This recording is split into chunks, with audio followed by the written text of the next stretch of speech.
더불어민주당이 조국 혁신당의 합당을 제안했습니다. 당내외 다양한 시각들이 있는데 어쨌든 정치공학적으로 함께 선거를 치르는 게 맞다고 판단을 한 것 같습니다. 범보수 진영도 관련해서 연대해 선거를 치러야 되는 것 아니냐 그런 의견들도 있는데요. 대변인단에게 묻는다. 오늘은 개혁신당 정의한 대변인 모시고 지방선거 준비 상황, 현 정치권의 분위기 등에 대해서 말씀 나눠보겠습니다. 지금 스튜디오에 나와 있습니다. 안녕하십니까? 네, 안녕하세요. 네. 실제 뵈니까 좀 더 잘생기셨네요. 아유, 감사합니다. 근데 정말 그 기자님도 너무너무 잘생겼어요. 네. 제가 추구하는 목소리까지 가지고 계시는데. 이거 서로 저희가 방송 전에 짠 게 아닙니다, 여러분들. 네. 자, 국회 정론관에서 소통관에서 네. 이렇게 브리핑 하시는 모습을 뵙다가 옆에 실제 나와서 말씀을 나눈다고 생각하니까 저도 다양하게 더 많은 질문들을 하고 싶다는 그런 생각이 듭니다. 감사합니다. 네. 통일교육 관련 의혹 수사라든지 2차 종합특검 등 최근 정치권 상황에 대해서 개혁신당의 입장도 한번 듣고 싶은데 한번 정리를 해 주시죠. 네, 지금 현재 벌어지고 있는 상황을 우리 청취자분들, 시청자분들께 간략하게 조금 요약 정리해드리자면 한마디로 교착 상태라고 말씀드릴 수 있겠어요. 왜냐하면 민주당은 현재 2차 종합특검 12.3 개헌과 김건희 전 여사 그리고 최상병 특검에 대해서 주장을 하고 있고 국민의힘 같은 경우는 통일교와 공천헌금 특검에 대해서 주장을 하고 있죠. 근데 각자 서로 주장만 하고 있다 보니까 굉장히 진척 상황이 지지부진한 상황입니다. 그렇기 때문에 우리 개혁신당에서는 계엄이든 통일교든 신천지든 다 가리지 말고 똑같은 잣대를 적용해야 된다는 것이죠. 그래서 민주당이 현재 하고 있는 2차 종합특검만 밀어붙이는 것과 국민의힘께서 주장하고 있는 통일교와 공천헌금 특검만 주장하고 있는 것이 설득력이 떨어진다는 것입니다. 그래서 자칫 이러한 상황으로 하여금 국민분들께 양 당이 서로를 감싸주는 방탄특검으로 전락하고 있다는 것입니다.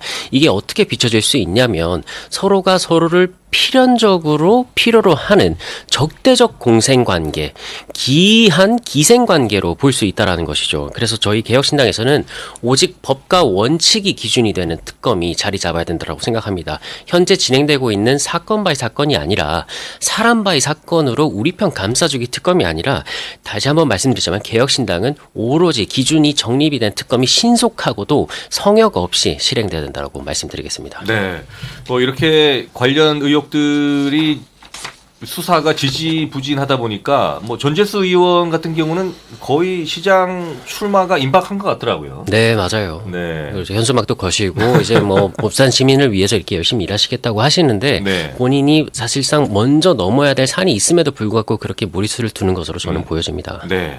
어쨌든 개혁신당의 입장은 이런 것들이 정치권의 여러 가지 이해 타산이 아니라 실제 국민들이 궁금하는 입장에서 진행이 돼야 된다라는 그런 설명을 해주신 것 같습니다. 정의한 대변인의 이런 지적에도 이 범보수로 이렇게 지지세가 크게 확장을 하지 않고 있는 것 같습니다. 뭐 최근에 여론조사는 조금 보수 진영으로 옮겨간 듯한 그런 모습도 보이는데 그 이유는 어디에 있다고 보십니까? 네, 지금 여론조사를 보게 되면 이재명 대통령과 현 정부에 대한 지지율이 떨어짐에도 불구하고 그 지지세가 온전히 범보수로 이식되지 못하고 있는 까닭은 오히려 지금 여론조사의 통계로 드러나고 있습니다. 무당층과 중도층이 오히려 늘어나는 패턴이 반복되고 있는데요. 최근 3개월의 여론조사 추이를 보게 되면 갤럽이나 NBS처럼 전화 면접 조사를 이뤄지는 데서 중도층의 성장이 두드러지고 있습니다.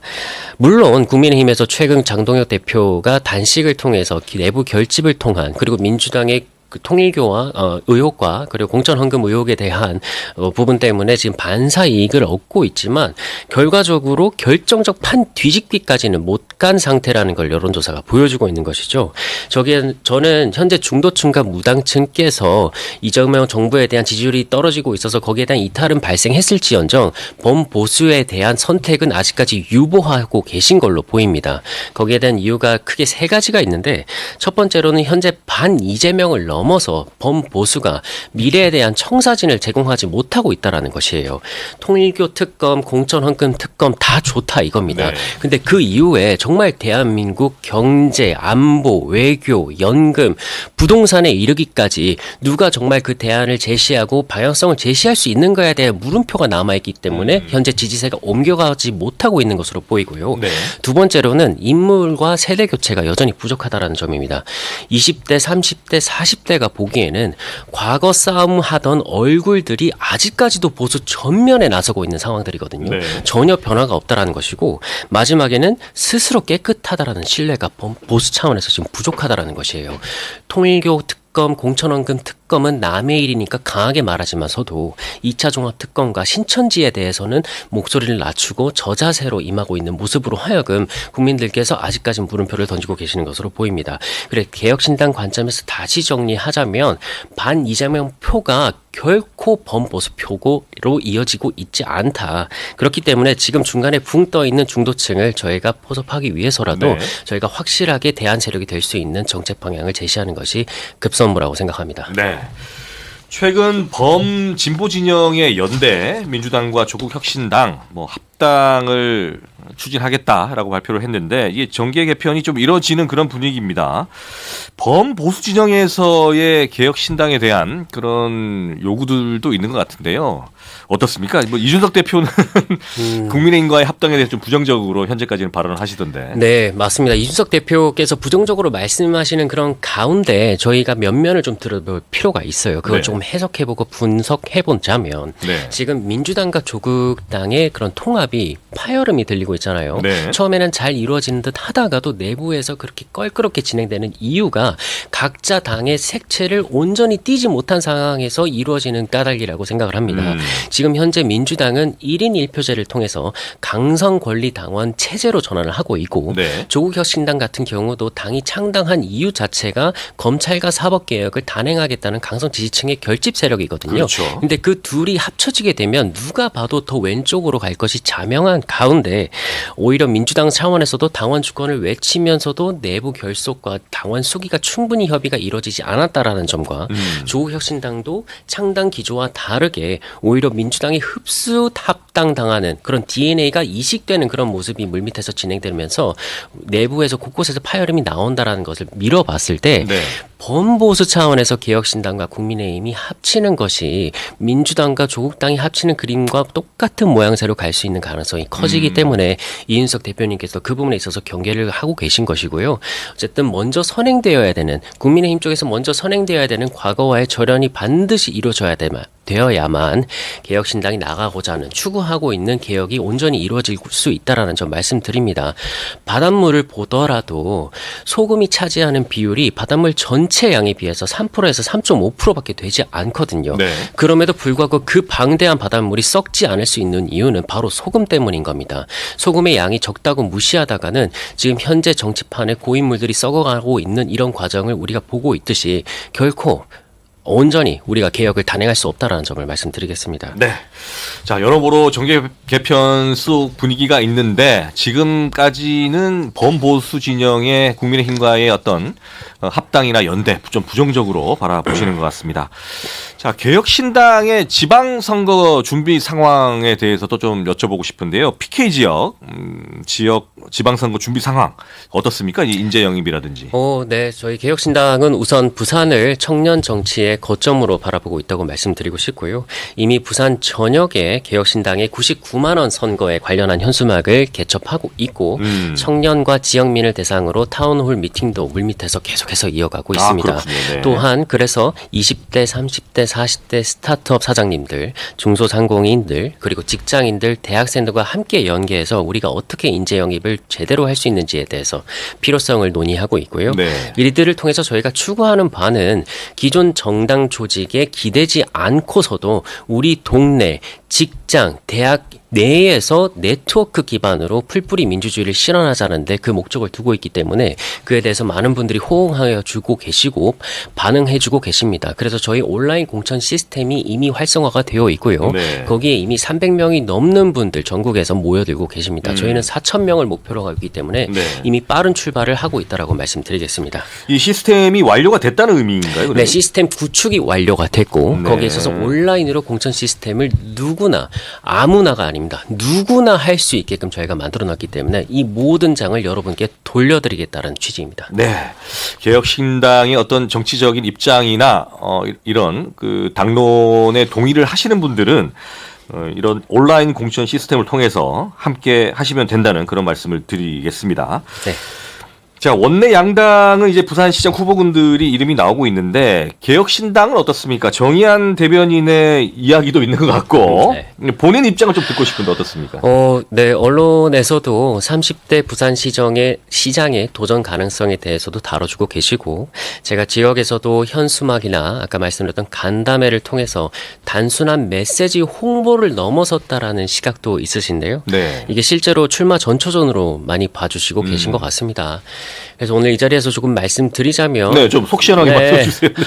사실 준비는 하고 있다. 이렇게 말씀드리겠습니다. 아직까지는 당의 최종 의사결정이 남아있지만 정말 대한민국 헌정 역사상 최초의 30대 부산시장 후보로서 역할을 할 수 있는 그리고 대한민국이 제일 가는 청년 시정 중심의 역할을 할 수 있고 데이터에 근거한 팩트에 기반한 정책 중심의 책임 행정을 보여드릴 수 있는 기회가 저희한테 주어진다면 출마를 마다할 이유는 없다고 생각합니다. 네, 그러면 자연스럽게 저희가 질문을 드릴 수밖에 없는데 예비 후보 이제 광역단체장 등록 기간이 다음 달 초지 않습니까? 네. 어떻습니까? 그때 예비 후보 등록을 하시는 건가요? 아니면 좀 시간을 좀 두시는 건가요? 아무래도 그날이 가장 또 많은 분들께서 등록을 하시기에 예정돼 있는 날로 그렇죠. 알고 있고 네. 저희 당에서도 어떻게 하면 이 효과를 극대화할 수 있을지 많이 고민하고 있기 때문에 아마 빠른 시일 내에 결정이 될 것 같습니다. 네, 앞으로의 행보도 저희가 주목을 해보겠습니다.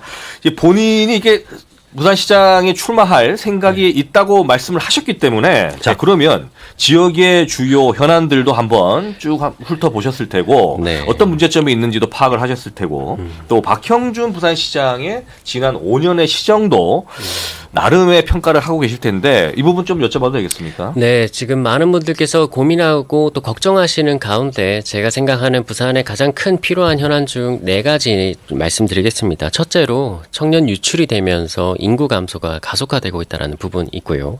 두 번째로는 현재 동부산과 서부산의 교육, 주거, 문화 격차가 점점 심해지고 있습니다. 그리고 산업 기반 도시로서의 발돋움이 절실한 상황인데다가 마지막으로 다가올 동북아 정세의 급진적인 변화에 맞서서 저희가 선제적으로 금융도시와 해양도시로서 발돋움을 해야 되는 그런 과제가 남아있다고 볼 수 있겠는데요. 박형준 시장님의 지난간의 시정을 좀 돌아보자면 분명 인정할 부분은 있어요.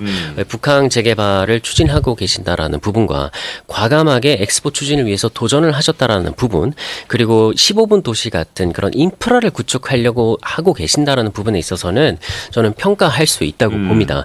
다만 아쉬운 부분에 있어서는 과감한 투자가 부족했어요. 물론 긴축 재정도 필요하고 재정을 탄탄하게 하는 것도 중요하지만 네. 돈을 어디에 적재적소에 쓰는 것도 반드시 수반돼야 되는 것이거든요.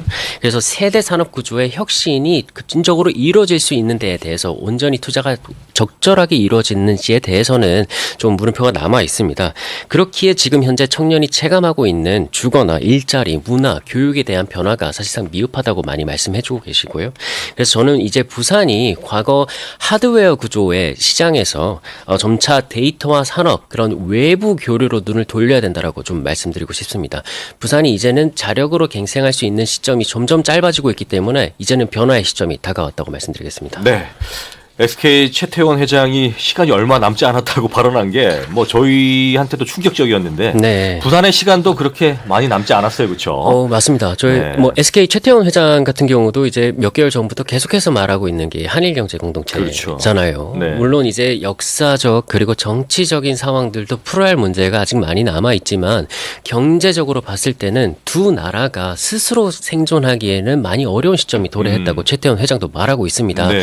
왜냐하면 미국 중국도 자국 우선주의를 통해서 베네수엘라나 그린란드까지 진출하려는 그렇죠. 그런 마음을 보이고 있고 중국도 1대1로를 통해서 동남아까지 계속해서 진출하면서 자본력을 확대하고 있잖아요. 그에 따라서 EU도 유럽 공동체를 통해서 안보와 경제까지 동시에 챙기는 그런 모습을 보여주면서 예전 같지 않다라는 의견이 많습니다. 한국도 일본도 예전 같았으면 스스로 생존할 수 있었지만 지금으로서는 각 나라들이 자국 우선주의를 실천하고 있는 까닭에 이제는 우리가 서로 협력해야 되는 시점이 아닌가를 최태원 SK 회장이 그 입을 통해서 말한 것 같고요. 네. 예전에는 이 정도 포지션이었으면 참 그래도 잘 굴러가는 나라였지만 네. 지금으로서는 좀 부산도 이제 생존할 루트를 밖에서도 찾을 필요가 있다라는 것이죠. 네. 수출로는 부족하다 말씀드립니다. 불경 행정통합도 그렇고 광역 뭐 여러 가지로 이런 위기를 타개하기 위한 방법들과 아이디어들이 나오는데 그런 속에서 우리와 일본과의 뭐 경제 교류라든지 이런 것들도 확대할 필요성이 있다라는 점을 지적하신 것 같습니다. 네. 저희들 부산시장 후보 예비 후보로 만약 등록하고 나시면 또 다양한 이야기들을 들어볼 시간이 있으니까요. 오늘은 여기서 좀 정리를 하고 싶고요. 혹시 지역민들에게 이 말씀을 꼭 하고 가겠다라는 게 있습니까? 네, 저는 이제 부산 시민으로서 부산에서 태어난 또 부산 사람으로서 또 정치 생활을 또 해온 입장에서 말씀을 드리자면 부산은 지금까지 양당 정치의 전략적 요충지로 분류되어 왔던 거는 사실이에요. 네. 선거 때도 그 사실이 많이 부각됐었고 다만 이제 정작 부산의 미래가 중앙 정치의 부록으로 다뤄져 왔었습니다. 그 현실을 계속해서 지켜보 왔었던 일은이로서 그 결과 지금 현재 부산이 제2의 도시의 입지가 옛날 같지가 않다라는 것이죠. 그래서 개혁신당의 입장은 예전에 부산의 도시의 위상을 원상복구함과 동시에 그 이상을 가야 된다고 생각하고요. 떠나간 청년들이 돌아오고 기존 청년들 또한 떠나지 않는 그런 부산을 만들기 위해서 지리적 이점을 극대화하고 부산만이 할 수 있는 도전을 그런 시도를 과감히 해야 될 시점이 도래했다고 생각합니다. 그리하여 기존 기성 정치에 실망하셨다면 한 번쯤은 30대 시장 그리고 한 번쯤은 대안이 될 수 있는 세력에 그 기회를 한 번쯤 주시라고 말씀드리고 싶습니다. 네. 오늘 말씀은 여기서 정리하고요. 혹시 예비 후보 등록하시면 저희들 다시 한번 인터뷰할 수 있는 그런 기회를 가지도록 하겠습니다. 오늘 말씀 고맙습니다. 감사합니다. 네, 지금까지 개혁신당 정의한 대변인이었습니다.